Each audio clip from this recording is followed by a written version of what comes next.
qovulmuş şeytandan Allaha sığınıram. Rəhman və Rəhim olan Allahın adı ilə.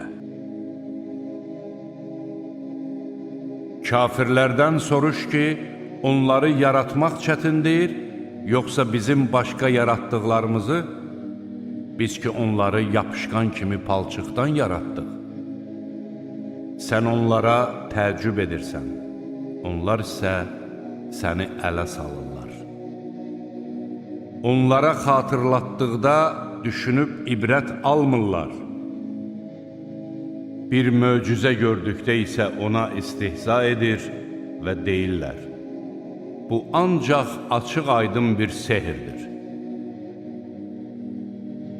Məyər biz öldükdən, sürsümük olub torpağa çevrildikdən sonra dirildiləcəyikmi?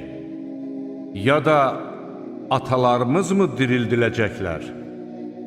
De ki, bəli, özü də zəlil günə qalmış olduğunuz halda dirildiləcəksiniz.